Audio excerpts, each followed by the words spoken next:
Hey y'all, welcome to season 2 of the Tears and Joy podcast. I'm your host, Julia Light, and I am so glad you're here. Last season on the show, I interviewed 15 leaders, dreamers, and trailblazers who are doing incredible things in the world while navigating life in their 20s with honesty and joy. This season is all about living deeply, getting vision, and shaping culture right where you are. So, we're talking to more people who are doing just that. Everyone you'll hear from on this season is in the next season of life, so out of their 20s, from founders to artists to CEOs, and we're asking the real questions about early career days and how they built a life and a career that they love, learning to dream big and be present even in the messy middles so we can all do the same. Let's jump in.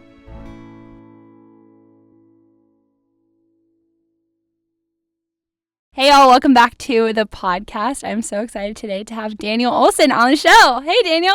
Hello, Julia. How are you? I'm outstanding. Oh, good. Yeah, how are you? I'm great. Good. Yeah, it's freezing outside today, which is a bummer. It was 14 degrees when I went on my run today. You went on a run today. I did. That is remarkable. Yeah, and my legs hurt because they were so cold. Yeah, that happened to me yesterday. I went for a run and I was like wearing gloves, but I was like, my fingers, I think they're going to fall off. But you did it. I did it. You persevered and you made it through. 1 mile. But I ran really fast because I wanted to get home. You have to run fast. Yeah. When it's that cold it out. Definitely helps. Yeah. Okay. Guys, I'm going to read Daniel's bio so you can get to know him, and then we're going to jump in to the interview. Daniel Olson is a multidisciplinary artist and entrepreneur based in New York City. Known for his captivating immersive installations, Daniel's work invites viewers to challenge their perception of reality while exploring themes of beauty, light, and transformation. In addition to his artistry, Daniel is the founder of OMEC Agency, a production company that partners with mission-driven brands to tell their stories through compelling video content. He also leads Dreamtable NYC, an initiative that curates intimate gatherings for artists to connect, recharge, and spark creativity. Daniel's latest venture, Renūl, is a wellness drink designed specifically for artists and creatives, providing the mental and physical alignment they need to create at their highest potential. Passionate about building community, Daniel has dedicated his career to fostering spaces where artists can thrive, share their stories, and inspire one another.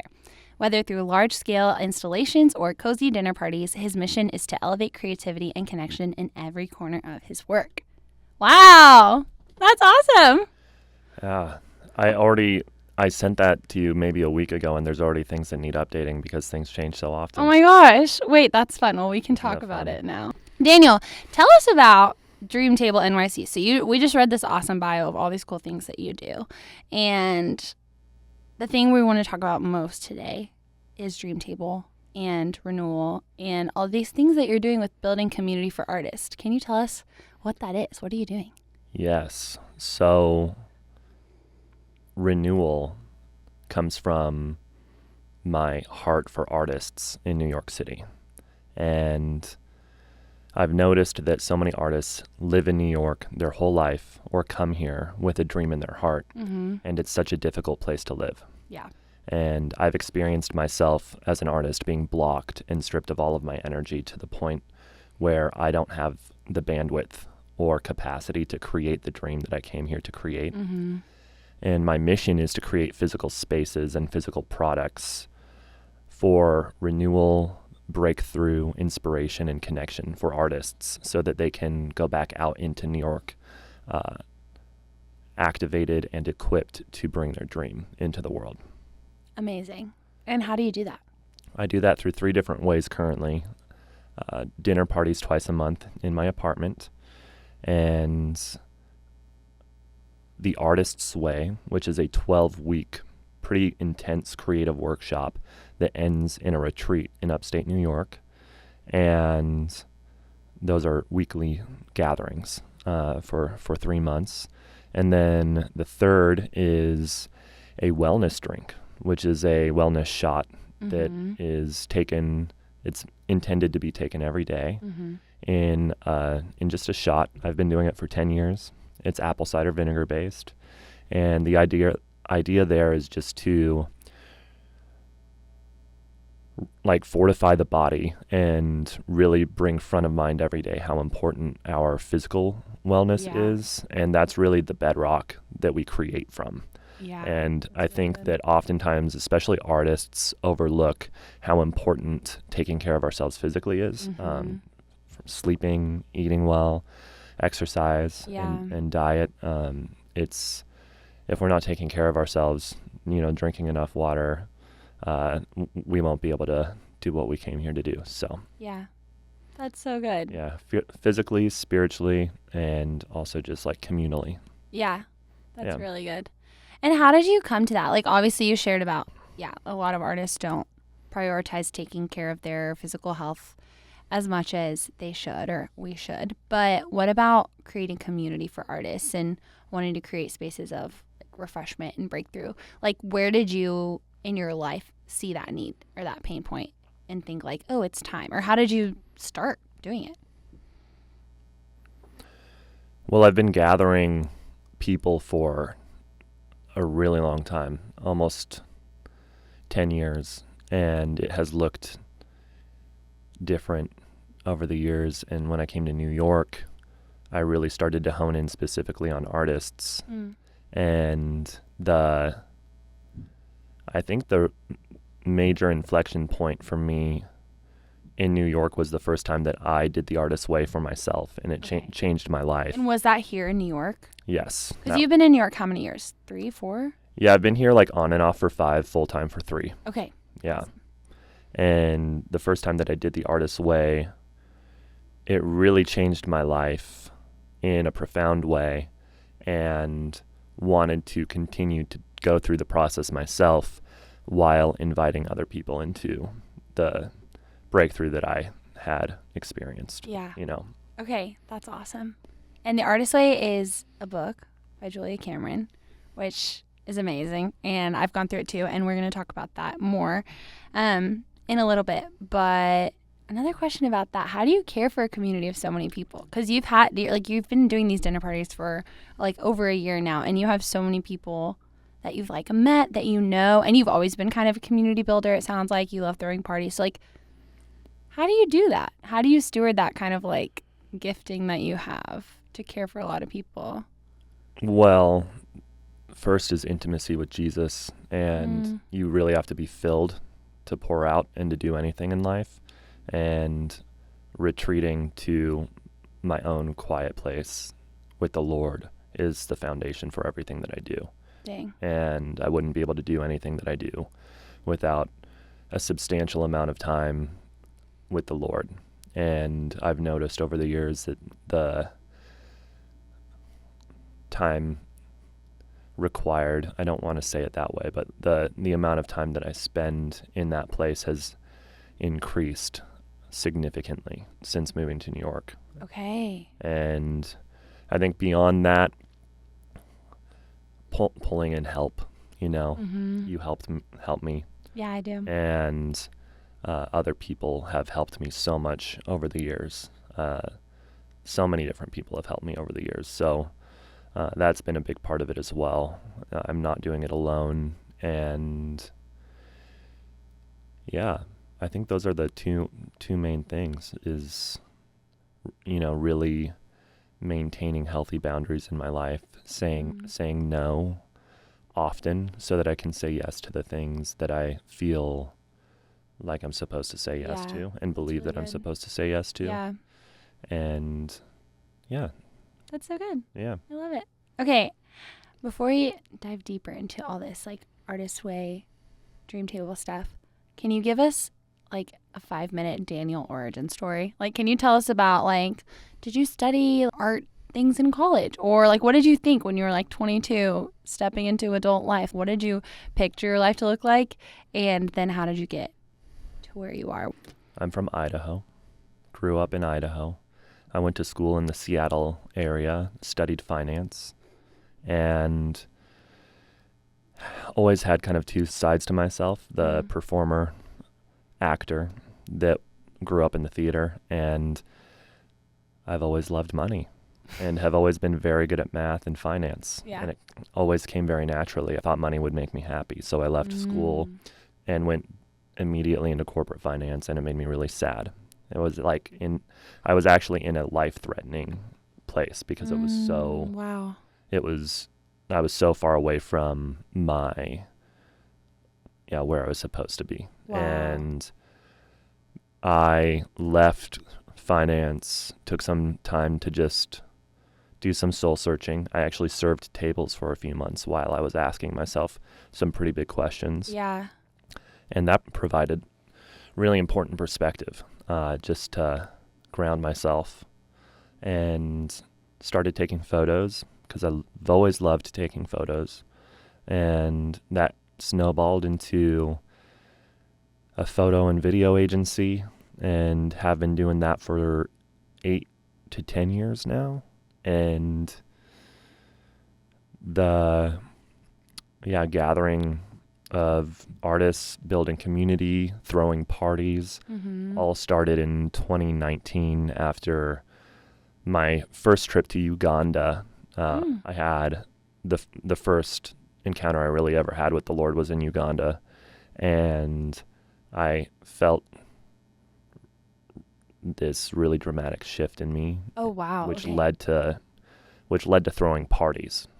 Interesting. Wait, can you like break that down? If someone's like an encounter with the Lord, what's that? Like, how would you describe that? Yeah, I mean, I can just tell you what happened. So I was with a really small group of people in this woman's backyard, and she's in ministry, and her name is Sally. And I said, Sally, I've never really been able to feel love from God or from for myself or from other people. I've always been so disconnected. And I'm not really sure what to do about it. And she looked at me and she said, well, the love's like right inside of you. You just have to let it out. And she touched my chest, and it just felt like a dam broke open. Whoa. And like love was just like a river spilling out of me. And everyone there had an encounter with the Lord for like, wow. We were there for like 2 or 3 hours. And the fact that other people were experiencing what I was also experiencing as a skeptic was another level of affirmation that the Lord was moving not only in my life, but in everyone else's, like, that was present. And I just could really like clearly hear his voice. And it was, I didn't really have a grid for it. I had never really had an experience like that in the past. Because you grew up in church, right? But it was just not. Yeah, but I really went away from the church. I was a big skeptic, kind of viewed everything in a nihilistic, systems of control, very logic driven to make sense of like the large questions of the universe, and didn't really have a Christian worldview until like 7 or 8 years ago. Wow. Yeah. That's amazing. Thanks for sharing. Yeah. So, okay, 2019, you have this radical encounter, your faith changes, your worldview changes, and then you start throwing parties. Tell us about that. So in 2019, I went pretty hard. I threw 3 pretty large parties that ended up getting sponsored and funded, and it kind of grew to the point where I was doing it, almost full time. I had this big end of year party on New Year's Eve. I commissioned 5 different artists to be there, brought in 3 different bands from all over the place, had 350 people there, and I, my business cards, all they said was, I throw parties. That's, and that's so awesome. And they were like this thick. The business cards? Yeah, they were so thick. Oh, wow. That's awesome. I think I still have some. They're really cool. So, and it kind of felt like, I've described this feeling before, but when, like, if someone just dropped me into a river and there was this momentum that just kind of carried me, it just felt like there was so much momentum and grace to what I was doing that it just, not only was it just happening, but people came around me and supported me and invested in me, like in every sense of the word, like in prayer, financially, in like partnerships. So. Wow. Yeah. So you just felt like, oh, this is what I'm made to do, would you say? Yeah, I don't know if I would say like this is what I'm made to do, but I think that, it was, I felt compelled to do what I was doing. That's awesome. Yeah. Dang. Yeah. So that's 2019. Then COVID happened. Yeah. I feel like 2019 was a really pivotal year for so many people. Yeah. Isn't that so interesting? It was an amazing year for many people. And then like crazy pandemic years. It's just so interesting. Like I feel like everyone has a story of like what they were doing in 2019, you know? And then everyone has this like, and then there was this reset. And it's so interesting now being in 2025 and like looking back in the last 5-6 years. What were you doing in 2019? I was a sophomore in college and I was thinking about moving to New York. And I was like gearing up I was like doing an independent study with one of my professors, learning about life in New York and like everything that could possibly prepare me for like being a musical theater actress in New York. And I was here visiting our friend Lucy to like try to see what like life in New York as a young adult actress looks like when the pandemic hit. I was literally here like when Broadway shut down. And I was like, oh, my post-grad plan seems to be pretty different now. So it's just so interesting, you know, to think about. It's a big pivot. It is. But we're here now, which is good. Okay, tell us about the Artist's Way. Because I feel like it has informed a lot of your thinking and your vision and like what you do. And then obviously you're bringing this book, which we have here on the table if you're watching video, that is so brilliant and has been used by so many people, but like you're helping to bring it into the lives of so many, like you introduced me to it and so many of our friends. So tell us about what is the Artist's Way? Why is it so important to you? And why do you lead groups of people through it every few months? Yeah. I spent maybe 10 years going so deep into different self-help books, you know, Tony Robbins, Zig Ziglar, Jim Rohn, the heavy hitters in like all of those arenas. You know, I've probably read like 50 different books over and over again in those different alleys and lines. And I think over the years, I've had all of these incremental shifts from a place of like, I felt like I was on a trajectory of like death before I came back to the church. And then I felt like I had so much time to make up for because I was really living like a degenerate in some ways and became obsessed with optimizing my life and becoming the absolute best version that I could be. Yeah. And the Artist's Way is, it all kind of like led to me discovering the Artist's Way. When I discovered the Artist's Way, and the Artist's Way is like a very comprehensive set of tools to do everything that I had been working on for the 6 or 7 years prior. Yeah. And essentially what it does, you know, it's created or branded for artists, but really what it is really deep soul work.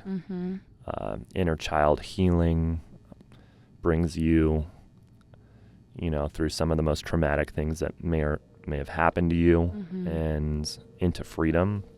And it's not a light or an easy process. It's not a book that you just read. You know, some people say, oh, I've read The Artist's Way. And I'm like, well, have you actually done it? Yeah. I tell people who are interested into it, before you jump in, I want to make sure you're like crystal clear on how big of a commitment it is because it's about an hour a day for 12 weeks, which is significant. And I want to make sure that people are like ready for that kind of commitment. But yeah, like we said earlier, it's this book by Julia Cameron. It's been around for about 40 years. Over 4 million copies have been sold globally. It's really well known, which is funny because I had never heard of it until just like 4 years ago. And yeah, I don't think I had heard of it either. And a lot of people, I hear this story all the time. I'll bring it up in conversation and they'll say, oh, that's been on my shelf for like years. Because it's a big commitment. Like it's a big step to actually do it. So probably a lot of people would buy it and be like, that seems great. And then not. Yeah, or they would get it as a gift. Yeah. Or I hear the story, oh, 7 people have mentioned this book to me in the last month. And I always tell people, you'll know when it's ready for you to like jump into this, because it will bring you into it. That's what it does for almost everyone. And I posted about it on Threads a year ago, and like hundreds and hundreds of people saw it, and they said that they had never even opened Threads, and it was just like thrown in front of their eyes on Instagram. And I'm like, I just feel like it finds the people it's supposed to find. Yeah, it totally does. And it sounds kind of like mystical or woo-woo, but I mean, I've seen that story happen, I mean, over 100 times in the last few years. And crazy. There is something about it that it'll just find the people it's supposed to find. Yeah. When they're ready for it. It's amazing. Yeah. And basically how it works too. Like if anyone's listening, they're like, okay, it takes you through your deepest life stuff, but like how? Yeah, basically how it works, it's like a 12-week process, and there is kind of stands on 2 different pillars, one of which are called the morning pages. And the morning pages, every single morning when you wake up, the first thing it has you do is to write 3 pages of uninterrupted stream of consciousness. Mm-hmm. So it's just really a brain dump. Whatever comes into your brain, you put it out onto the page, and you do that every day. And it's the first thing that you do every day. Then the other thing that's really central to the artist way, they're called artist dates.